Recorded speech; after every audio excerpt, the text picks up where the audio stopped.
have heard that. I had heard that ticket sales, like going on tour. I guess I presumed it was the ticket sales. I just heard that touring was where they really made their money. I didn't think about the merchandise and whatever else. And I actually went to Jason Aldean at Bridgestone here back in the fall, and they were putting QR codes up on the screens next to the stage, promoting all kinds of, like, literally running commercials for banks and like whoever was the sponsor of the the title sponsor or whatever of his tour. Literally, they were running ads on the screens beside him with QR codes. I'd never seen that before. Yeah, I mean, you got sponsorship of rock and roll, which the purists don't believe you should take sponsorship. You remember a band like Pearl Jam? They were big about, like, we're not going to have any corporate sponsors of rock and roll. And I'm like, dude, get your bag of money. What? Amen. Like, I grew up as a punk kid. Like, I loved punk music, and punk is very like, we're going to travel the country and only charge $5 per ticket. There's a band out there called Fugazi who's still only doing $5 tickets.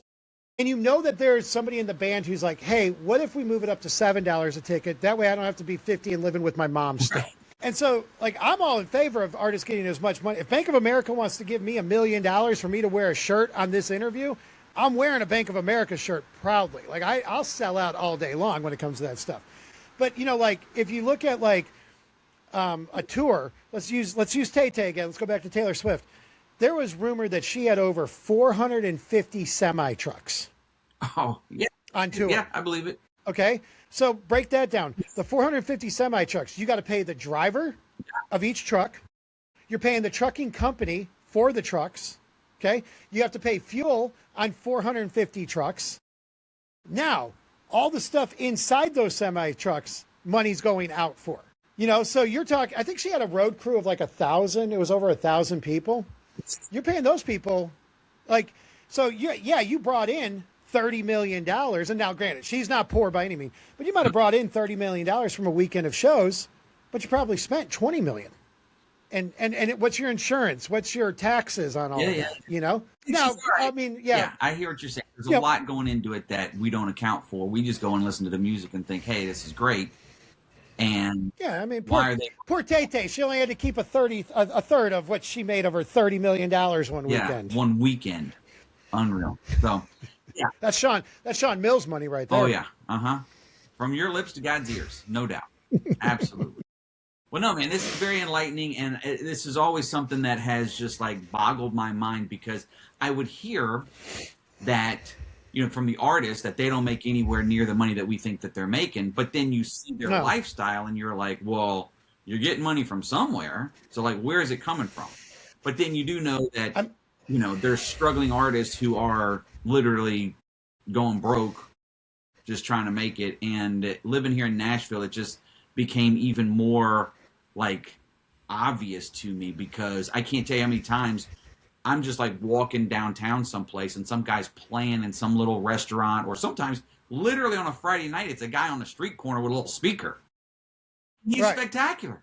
He's wonderful, great guitar player, everything, and he's literally on the corner playing, It's just amazing around here. I mean, you could go to a restaurant here, like LA's the same way. You might go to a restaurant and your server might actually have a record deal. Yeah. Or a publishing deal, and it's just because you haven't made it yet. And I think that you mentioned about, you look at their lavish lifestyles. Like, I was working at Sony. Remember the TV show MTV Cribs? Sure. This is my house. Yeah. I was working at Sony. Not going to mention. I'll tell you off air who the artist was. We rented that house for Cribs. So it wasn't his crib at all. It wasn't his. No, we rented it. And then you see a lot of, like, rappers, they're wearing, like, the big chains. Like, a lot of it is actually either rented or fake. Yeah. Because they don't have money. I mean, like, if you get into, like, rappers or like, if they use, like, a sample of a track, like, they have to pay. If you ever look at, like, the liner notes of a rapper, they'll have, like, 57 songwriters. And you're like, they're a rapper. Why do they have so many songs? It's because they're using samples. Like, they used a piece of somebody else's song and put it in theirs. They have to pay somebody for that. Most rappers make nothing. And pop singers are like this because they don't write their own songs. Most of them make nothing from the songs because they're giving it out to everybody else. Yeah. Wow.